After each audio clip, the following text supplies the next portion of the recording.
Going on, everybody? Welcome to another episode of Fantasy Football Safe Space. I am 7 o'clock. I'm accompanied with my brother from another mother, Brother Fox.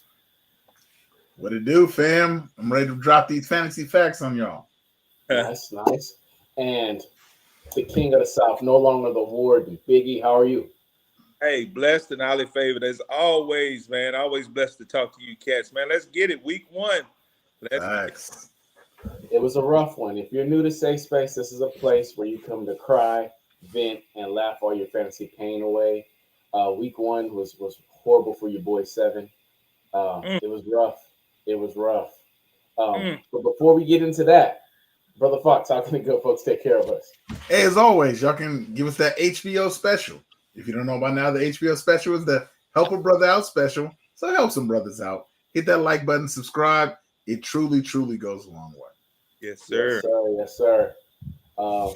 Brother Fox, where you want to take it? Let's go with some week 1 takeaways. How about that? Let's start there. Mm. What we'll do, we'll just sprinkle a little game on you from what we saw from the games on Sunday and Monday, and even back to Thursday of last week, about what we saw and how that's going to affect your fantasy team. My week 1 takeaway: Cooper Kupp. Cooper Kupp's on track to be wide receiver 1 in fantasy.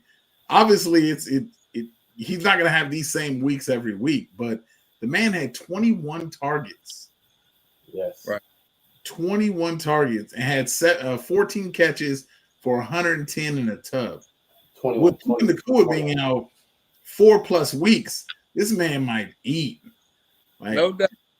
And most people got Cooper Kupp in, 5th, 6th round, if not later. Hey, that's a fantasy championship right there, baby. Yeah. Hey, I think it could work out. I mean, just speaking on the player that Cooper Kupp has done it before. I just say that, we know that he's a blue tent boy. There ain't no doubt about it. So 21 hits, if he catches those 21 targets, I don't think it's going to be 2 players on IR. So I think 21 targets ain't necessarily the best thing. Cup. That's just my opinion. Y'all roll with it. For me, I wouldn't trade. I would keep him though. Definitely. Nice. We got a comment, Mr. Love. Man, that's nephew. I understand. We'll get to love. Don't worry about it. I said I was talking. Okay. What was your biggest takeaway, Big E? My biggest takeaway is, hey, Mixon is a monster. Mixon is a monster. I was wrong about that, cat. I definitely would talk about that. I think Diggs, I was still right about. He got the 2 tuds, but I mean, if you look at the yards, he didn't hardly get any yards. If I was a Diggs owner, I would sell him. But for now, I think he just produced more. But Mixon showed that he was a beast. You know what I'm saying? And not only for Houston, but for Cincinnati, because they couldn't get it going. And just that piece, just missing that piece showed how much, what he was worth. He showed his worth. You know what I'm saying? That's what I saw. When I saw the differences in those teams, it was Joe Mixon. No, for sure. He's a chain mover. Yeah, right. Follow the money. Brother Fox and I have been preaching that for years, even before Safe Space. You got to follow the draft capital. You got to follow the money. And a team is paying a running back $13 million this year in an era where running backs aren't getting paid. Right. They gonna feed the man. Right. Like, and there's no metrics. There's no point per yards. It's just common sense. Don't overthink it. The man was RB6 last year, and Joe Burrow didn't play half the season.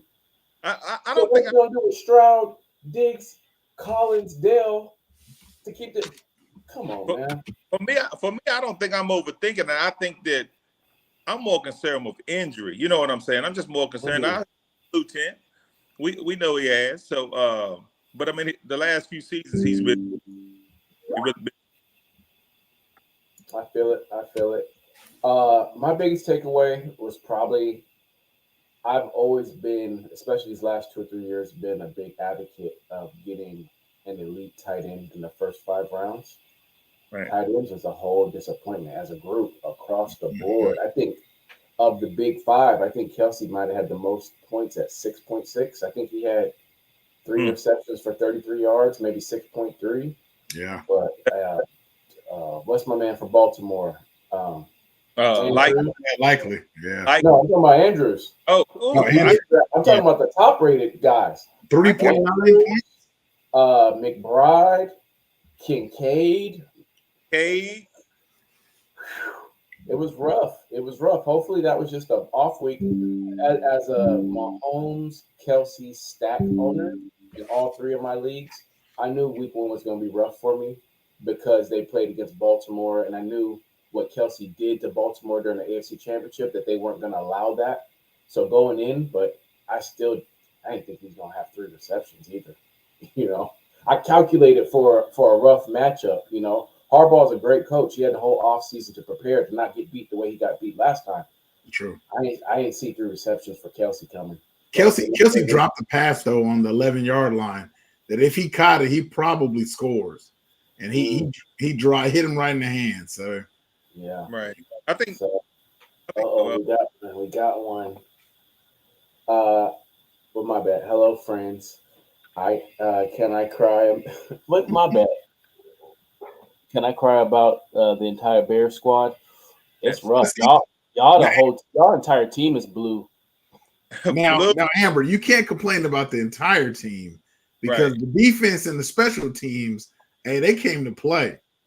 It's mainly Caleb and them offensive weapons didn't show up. Yeah, Amber, Caleb Dirt. You know what I'm saying? I'm gonna talk. Amber, no, it's all love. He gonna bounce back, but he was just trying too hard.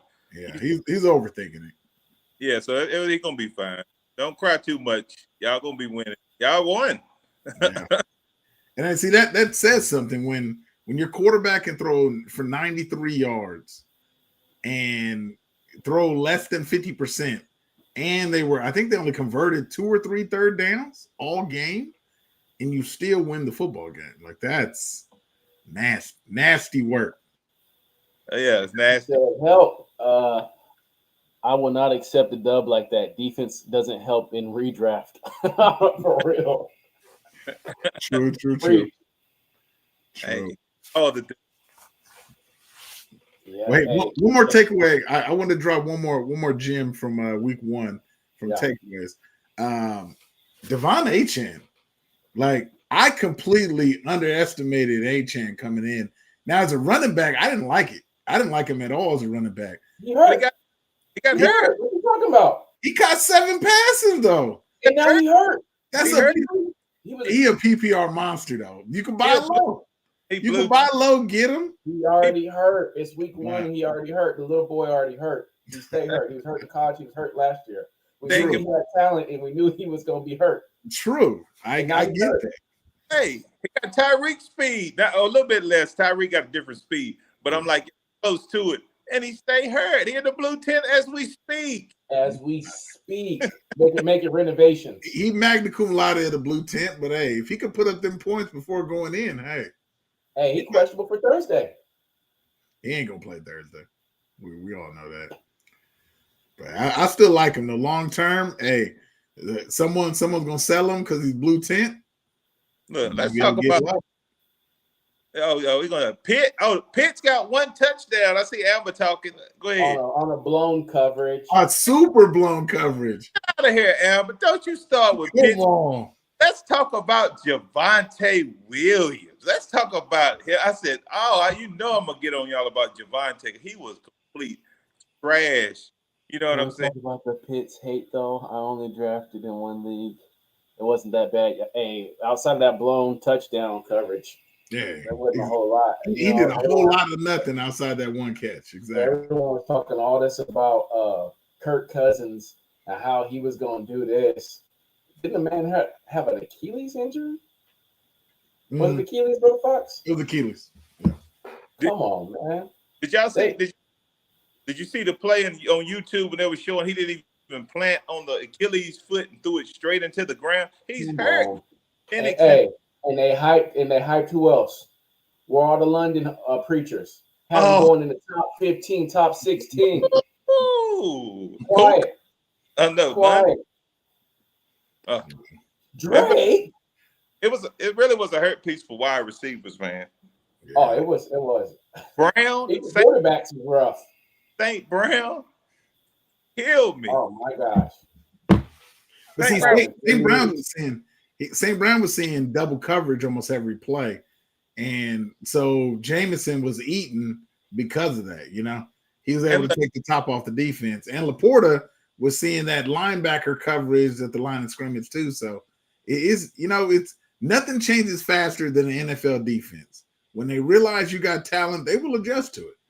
And say they'll make somebody else beat them other than St. Brown and Laporta. And go ahead. What was so crazy? What hurt me was, how you get beat, and I got beat this week by Rio, definitely. But look, you know how you getting beat, but you want to make up a little bit of slack, at least make it a close and let them sweat a little bit. Yeah. I had Christian McCaffrey to play in the night game, the Monday night game, and he even kicked me in the nuts, man. It's rough. Yo, what is up, man? I was like, yo, he can't even get up. You got Mason, you wouldn't trade me. I'm like, man, dirty. Facts. I mean, we could talk. I need some help too. Amber says he was actually on the field for 96 of snaps, so there's hope Kirk can function yet. Yeah, I mean, we'll see. We halfway kidding, halfway like talking some real spit. Derrick Henry, he did not look good, and that was a good Chiefs defense that he was playing up against. Chris Jones led Chiefs defense, so you got to think within the parameters. Like if you play an elite defense, it's gonna happen.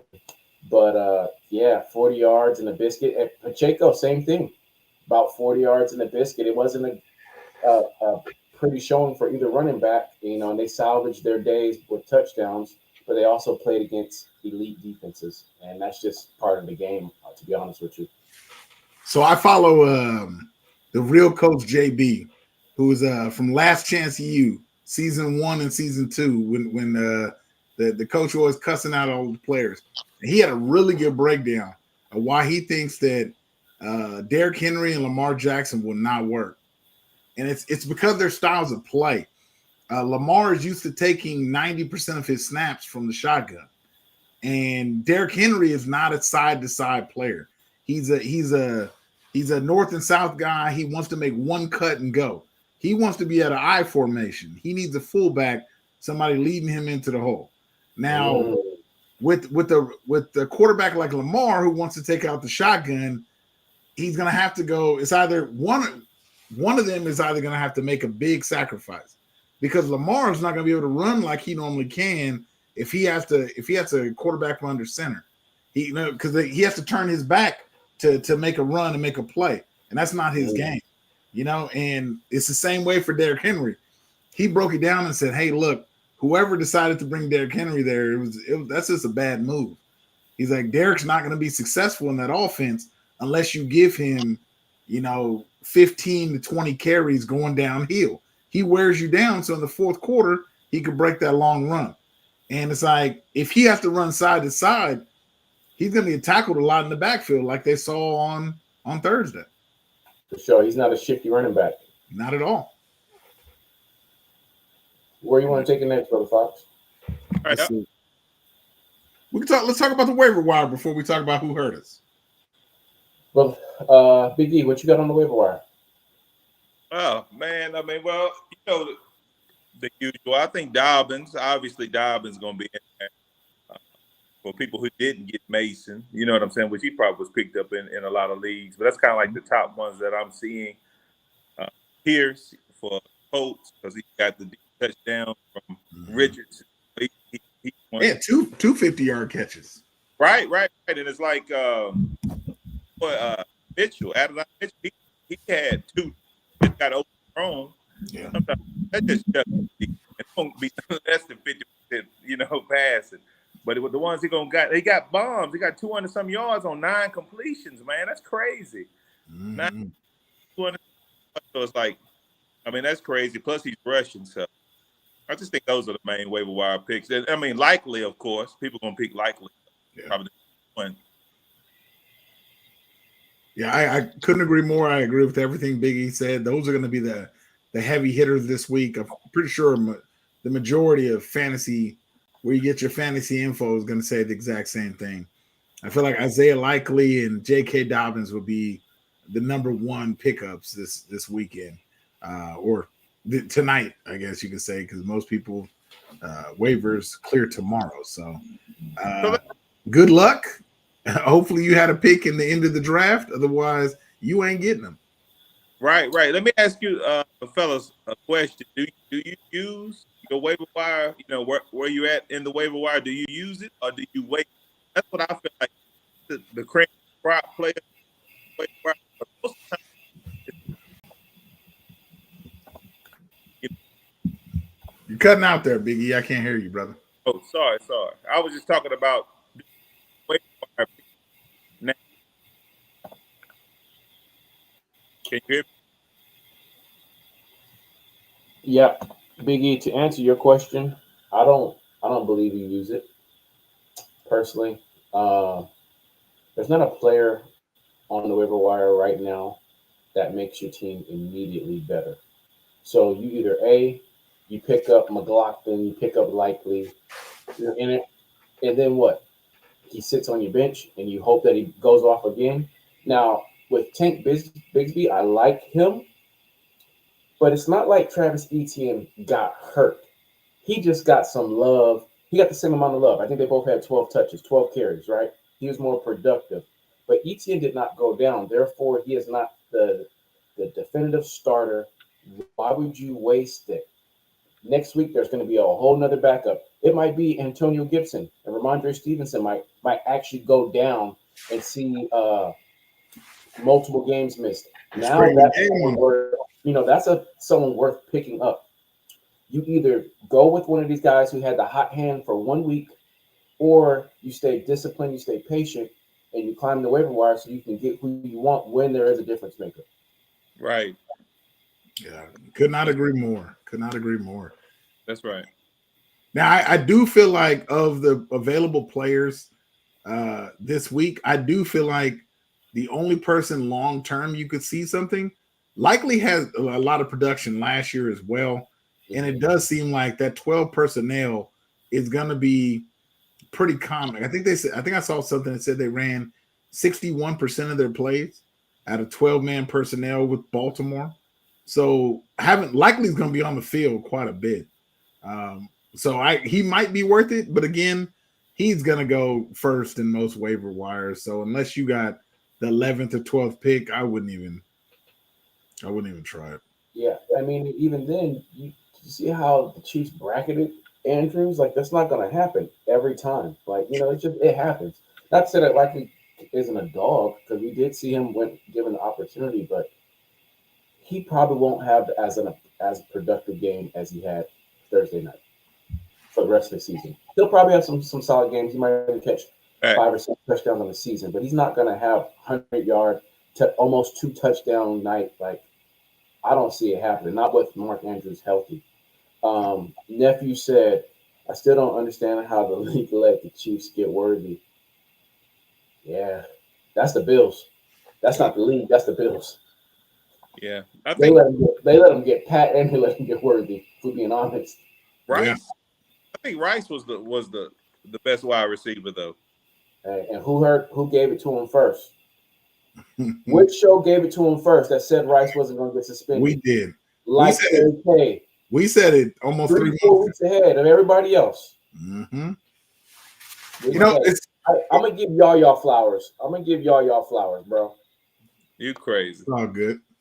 Now so when it comes to Worthy, I think that Worthy's effect after going back and rewatching the game, it was more like Rice and Hollywood are going to benefit so much from Worthy, just because the respect that teams are giving him. Mind you, he is a rookie.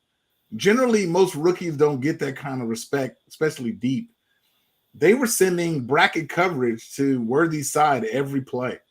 And the only play they didn't do it was the broken coverage play that he scored the touchdown on.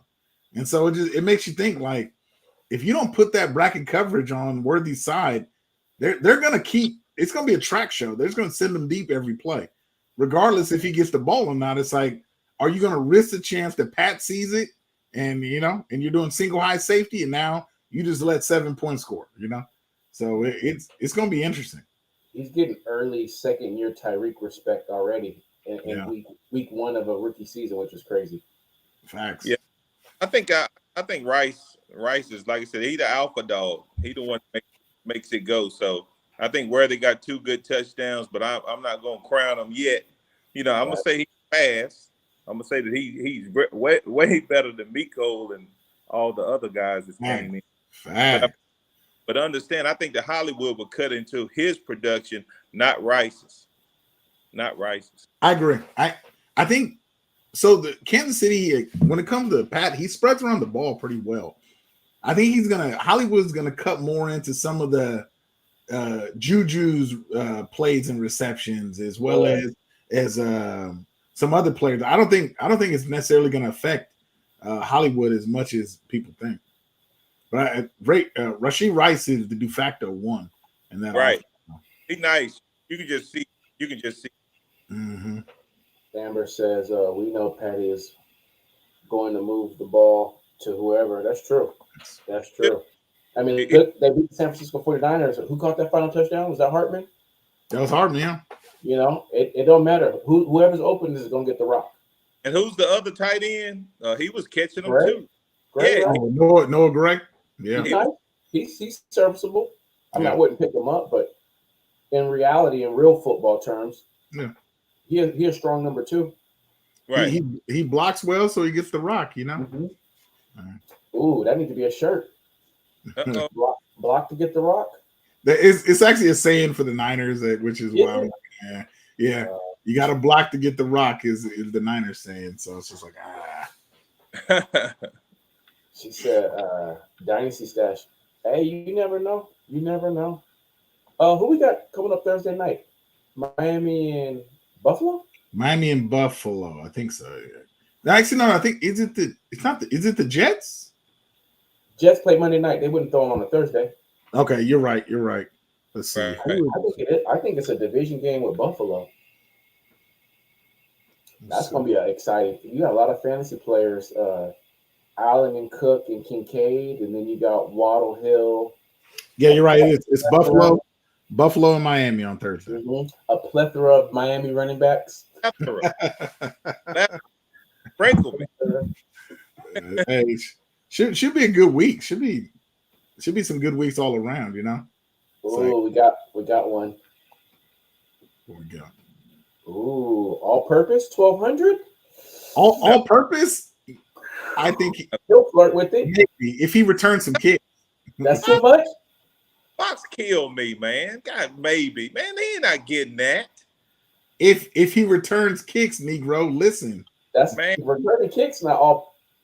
It is all purpose. Let them tell that Kelsey gonna be the number 1 tight end. All 3 of them gonna be 1, 2, and 3 in the league. He's definitely not gonna come anywhere close to always 100 yards. All purpose like that. No, it's passing and rushing. Absolutely not. No. I would say close rushing and receiving. Yeah. But better start throwing some touchdowns. You about to be doing some push-ups, buddy. Hey, watch. You'll see. You'll see, player. One game. Hey, we got to trade. Yo, would y'all do Amari Cooper and T. Higgins for Christian Kirk and Jacobs? No, well, Mark. Yeah. Yes. Because T. Higgins is already hurt, and he gonna get hurt again. Yeah. And Amari Cooper don't have a quarterback right now. Facts. Right. Jacobs is the only startable person. At least he knows Love is coming back. Yeah. Until Love comes back, Jacobs is the only startable person for that offense. Mm-hmm. And you probably would look to depend on him even more because he's reliable. Mm-hmm. And now you got a mobile quarterback back there which could open up more. Malik Willis. He can run. I always like supporting the brothers, but hey, he dirt, bro. And Love. That's not what I'm saying. He's dirt, but his rushing ability can open up more for Jacobs. Is what I'm saying. Not like having a passing quarterback like Love, obviously, but especially if it's an option. Hey, what I said too, Love did play good on some plays, but he had some busted plays too, throwing on his back foot, and Analyst was all over it. Remember I had said it? He had Reed a couple of more times where he had threw behind him, drive killing plays. Yeah, I agree. And I mean, it wasn't as bad as Lamar Jackson's pass to Flowers. That's the worst I've ever seen. You know what? Since we was talking about Kirk, what happened to Jacksonville? What happened to Trevor Lawrence? He was supposed to be the golden child. He paid. That whole draft class is mud. From Trey Lance going 2 to Mac Jones to Justin Fields. Justin Fields is garbage. I'm sorry. I love rooting for the brothers. You already know. Yeah. But he garbage, man. Yo, he trash. He can't read an offense. He can't sit in a pocket. What, he had 14 rushing attempts? Yeah. You know something? It's it makes me think about. So I saw this interview with Peyton Manning, and he was talking about Arch Manning and why Arch decided to stay at Texas this year, even though Quinn Ewers was projected to come out but decided to come back. And he saluted Arch because he was saying that Arch wants to learn the game of football and not just try to go to a school where he could play quicker with someone who can't teach him the game of football. And Peyton was saying that like the quarterbacks nowadays, he said he scoffs it when people say quarterbacking nowadays is so much better than what it was in the past. And he's like, the majority of quarterbacks nowadays can't really read an offense. And he's like, even some of your premier tier guys are doing 1 and 2 reads. And it's because these coaches have simplified the game so much, they don't know how to read it when they're out there on the field. So it's like they go through that one read, and if that second read ain't open, they run. Yeah. And you know, and it's kind of telling. Like watching football this weekend, I saw it was a stat last year, opening game, there were 65 passing touchdowns opening week. This year was 35. 35. Right. 35. It was rough. Anyone who drafted quarterback early or receiver early, unless your opponent did as well, it was rough. It was rough. We got a quick question, fellas. I don't want to cut you guys off. Evening, fellas. 8-man league. I have Tyreek, Puka, Nico, Godwin. I was just trying to read it while it's bigger. And Worthy. I was going to try to trade Worthy for RB, but with Puka out now, would you hang on to him? Definitely. Here's the thing about Worthy. He had a great game, but that was also a great game without Hollywood Brown out there. Hollywood is slated to play this week, and Worthy is the de facto 3 in that offense, meaning there's going to be plays where Worthy's not even on the field. You know, they're going to prefer to put Kelsey out there as opposed to putting Worthy out there. So I would say hold on to Worthy, but his trade. This is probably the best his trade value is ever going to be. But with that same time, he's not going to be startable. It's an uncomfortable situation. He's not really going to be startable unless an injury comes, knock on wood. I don't wish that on nobody. But unless an injury comes, he's not really startable. So, yeah. Big E, who's someone, if you were to package Puka and Worthy, what type of running back would you try to pursue? Would you do like a David Montgomery? Would you do a James Conner? What would you do? Come on, package them both? Yeah, I mean, he's got Tyreek, Nico, and Godwin. He don't need a receiver. He don't need 5 receivers. So what would package Puka and Worthy? Worthy's value is the highest right now. Puka hurt, but you can sell the upside, you know. Hey, until the meantime, Worthy gonna keep you warm, you know, smooth it over, massage him a little bit, whatever, no diddy. And then, but who do you try to get? Who do you try to get in return for a Puka Worthy? A 2-for-1. I'm trying to get 2 players back. I mean, that's you have to wait on Puka, but he's the top pick, you know, in the draft. So I mean, I'm looking to get at least Saquon. I'm trying to get Saquon. You're not getting Saquon. Yeah, you're not getting Saquon for Puka and Worthy. They both great players. I'm talking about what I'm saying. I'm gonna try. I ain't say I was gonna get them. You telling me you wouldn't try to send Puka and Worthy? You trying to do one of these trades? Yeah, that's not the worst, but that's you tell me that's the worst. That's the worst one. Puka Nacua, but she's gonna be out for a little bit, and then you know what I'm saying. With Worthy scoring 2 touchdowns, that's the moves you make when you can get people. That's just how you try. See what I would say he could shoot for like a Kyron Williams. Maybe if you can convince somebody that Derrick Henry ain't worth it, that you could probably trade for Derrick Henry. Go ahead, bro, Biggie. But I said Kenneth Walker. You could try for Kenneth Walker. But he hurt. Yeah, he hurt some. Maybe the guy got the handcuff too. Show up with him. You know what? Maybe try to get Aaron Jones. That's way too low. That's way too low for those two. Golly. Aaron Jones and what? Josh Jacobs? He might be shooting for the stars, but hey, Joe Mixon. Yo, I would trade Joe Mixon for both of those guys.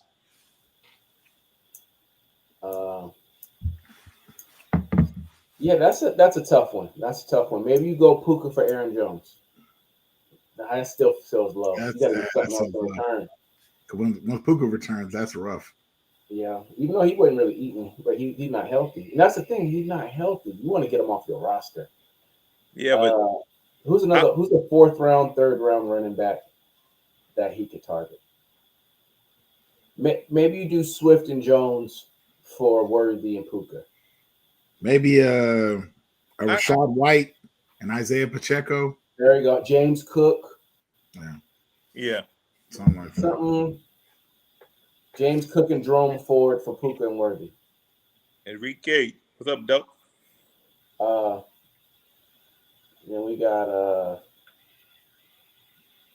what you got, Brother Fox? You was hating on him big time this year. And I didn't even know him, but on the strength of you and I rock with you, I automatically start hating on him. I like Dirt, bro. I said fuck him. He had 4 catches. But like literally, this man caught the ball, got hit immediately. He ain't gonna get you a single yard of yak, bro. It's gonna be rough for him all year. But I feel like Shakur went to home in that offense. If he was gonna eat, it should have been against Arizona. In fact, he is dirt. Arizona, he is dirt too. So I mean, it just showed how the Bills, right, where it's at. Yeah. What's up, Enrique? Man, hopefully you blessed. Enrique, what up, here in a minute. We got started to get some. Do we need to do the show at 7:30? Because it seemed like when we about to log off, y'all want to come in here last minute. Right. Yeah, we're trying to close the store. We're trying to close the shop, and now they want to. Let me get one last item. 7-Eleven, baby. We open all night. All right. It says the man that ain't got no kids, no type of responsibility.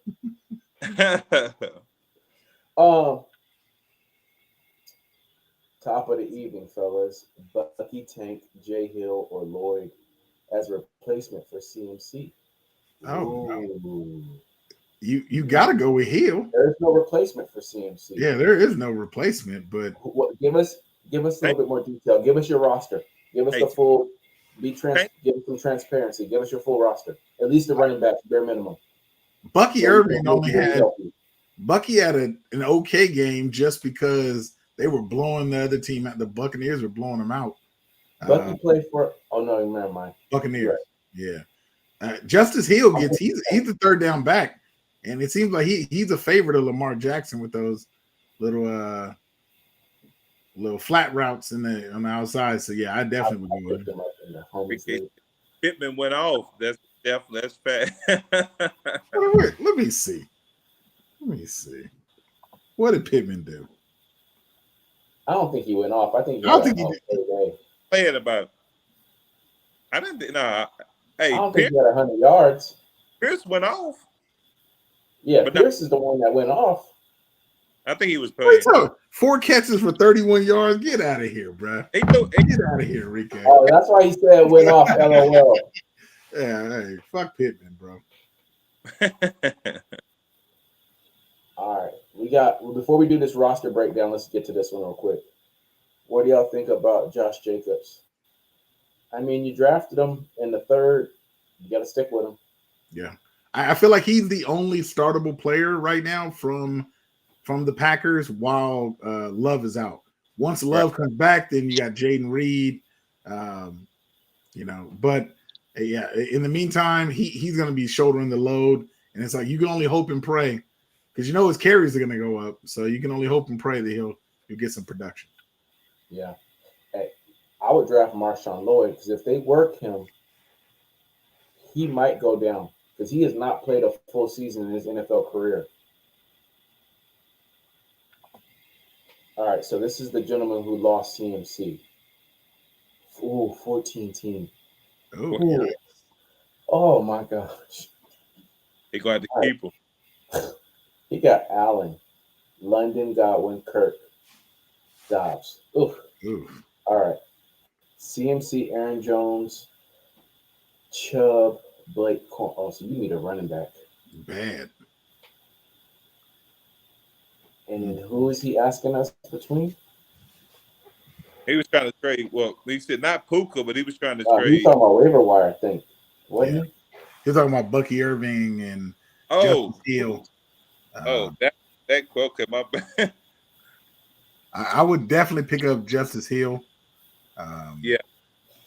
Would you use the waiver wire on Justice Hill, or would you try to gamble and get him at like 3 a.m.?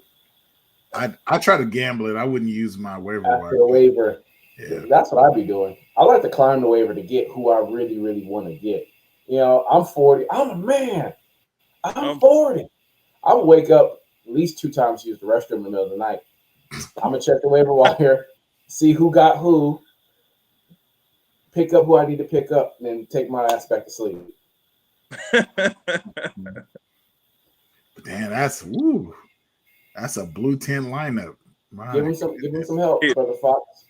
Hill. And use Tank, on Hill. That's what y'all advising them to do. I mean, I like Tank too, because Tank outshined ATN.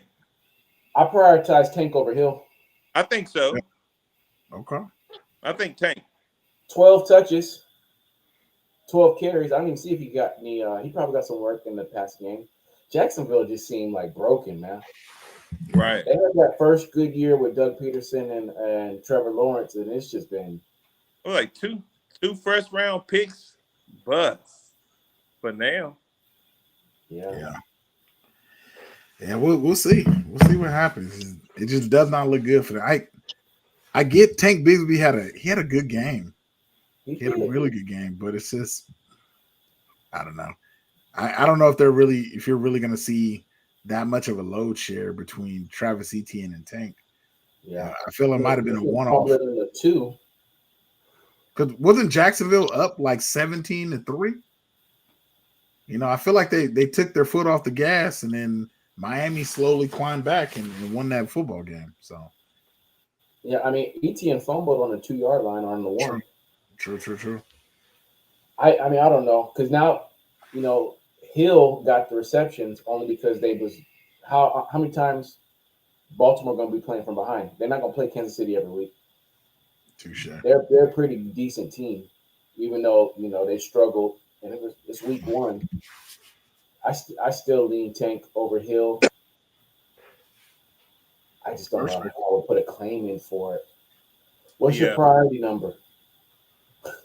What's your priority number? Yep, because what? Tonight is the night, right? So you got to put in the claim now. Tonight's the night, so you definitely want to put in your claim if you have to. I haven't even checked. Well, I threw Likely out there just to see if nobody knows somebody going to get him, but why wouldn't you put it out? If everybody's thinking like you are, like you never know. I've got players like that. Yeah, I would say the majority of leagues, everyone is going to go for Likely. He's probably going to have at least 4 to 5 bids from every league. So there are a lot of running backs listed on a lot of people's waiver wires list. I would just run the gamble of just taking the best running back available at 3 a.m. I really would. Because isn't McLaughlin, people have been talking about McLaughlin because Javonte hurt or banged up. Not everyone picked up. Is it Zach? Is it Charbonnet? How you pronounce it? Yeah, sure. Charbonnet. Yeah. Chard.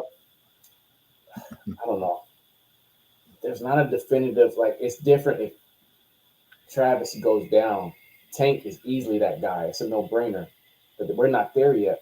And I just can't justify picking up using my priority. Like, for me, I drafted 6 in 2 leagues and 5th in another league. I'm trying to climb. Right. You have to check and see how many carries did ATN get, because I think they almost split. But I think it was 12 each. They both got 12. Right. So I mean, and he looked better than 18. He really did. He looked a lot better. He really did. So I would aim for Tank. I would use a waiver wire claim for Tank in your situation. I didn't have a running back get hurt, so I'm gonna play it safe. Now I'll regret it if Etienne gets hurt next week and Tank is the dude, but right now he's not the dude. And even then, I'm probably not going to get Tank because I'm in the middle of the road. I'm in the middle of the pack. Well, you want to talk about injuries before we wrap it up? We got Walker, we got CMC, we got Love. Yeah, the CMC thing kind of bothered me. He was blue tint, obviously, but I mean, just announcing it right there at the end, it was kind of like it messed up a lot of people. And not to say they care about fantasy. I'm just saying, like, if he's hurt, just say he's hurt. I mean, maybe it's kind of like deception, they think, but I mean, Mason came in, he did the same thing. Yeah, that one was a strange one because now the young man is not getting highlighted on his career day, but they're talking about when did you know and how come you didn't know? Why they're being so secretive, and now they might get into some legal trouble because they didn't release it. So it's interesting. It's another reminder that not only the players but the coaches don't give a damn about our fantasy football teams. Right. That's another reminder that the Madden curse is real. It's another reminder that Brother Fox was correct, and CMC is a Renner Center running back. Yes. And, he was hurt coming into the season. Mm-hmm. It's unfortunate. It's really unfortunate, to be honest with you. There's a follower that's a really, really big advocate of the shot callers. He lost by 1 point because CMC didn't play. Yeah. And it's a cold world. What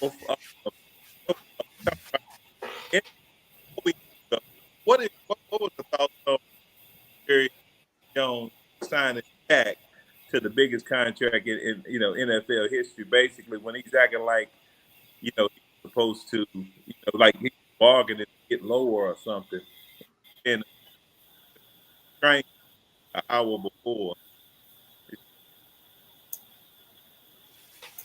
Yeah, Jerry Jones he's the type of person that he wants to be in the spotlight. So, announcing that contract right before the season starts puts the Dallas Cowboys on the headlines, and it brings them some notoriety.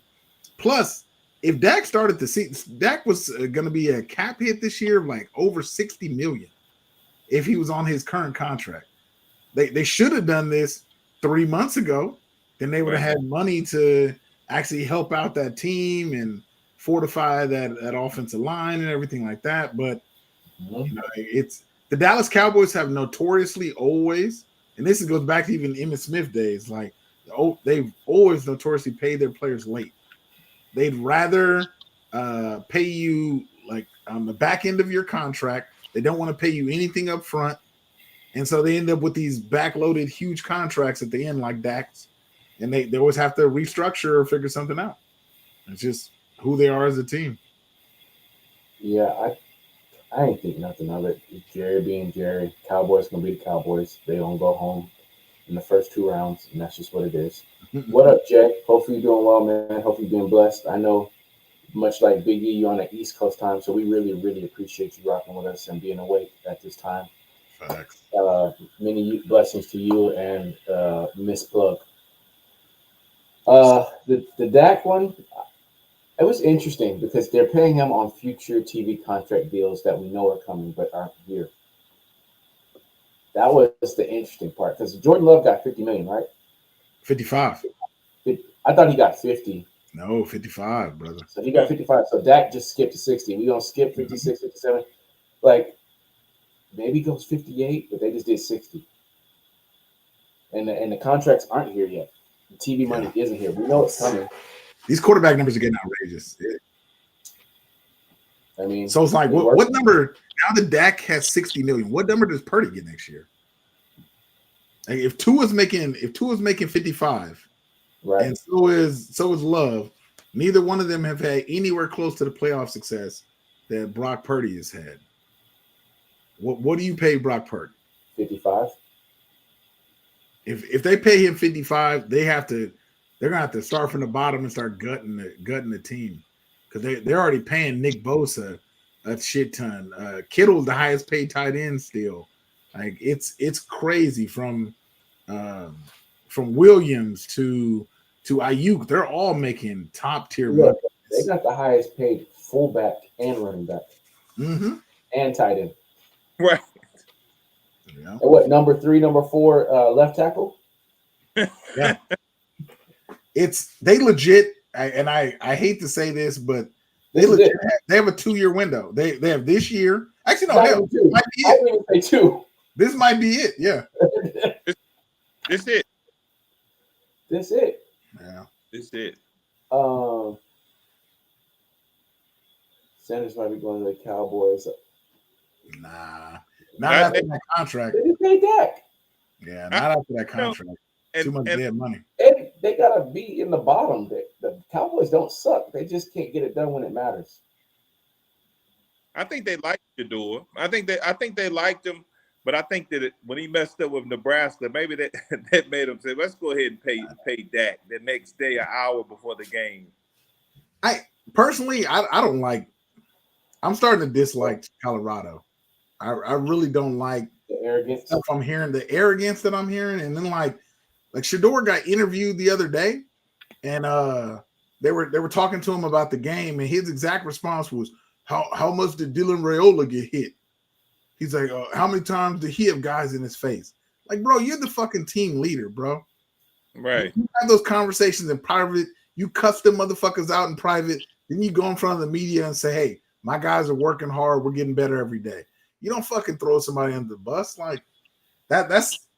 He's not a leader of men, and we'll see it at the next. Like we'll see it this year when they go 500, and then we'll see it next year when he goes mid to late first round and is not a starting quarterback in 2 to 3 years. I saw his NFL comparison with Geno Smith. Geno got more arm talent than him. Just being honest, he did when he was at West Virginia. Geno had a gun in college. He did. So, wow. Well, we appreciate y'all rocking with us every Tuesday, 7 p.m. Pacific Standard Time. Brother Fox, before we wrap things up, how can the good folks take care of us? As always, y'all can give us that HBO special. If you don't know by now, the HBO special is the Help a Brother Out special. So help some brothers out. Hit that like button, subscribe. It truly goes a long way. We appreciate you rocking with us. I'm 7 o'clock, accompanied with my brother from another mother, Brother Fox. Big E, the King of the South, and this has been Fantasy Football Safe Space. See you guys next Tuesday. Peace. Go Chiefs. 2-0, baby. It's coming.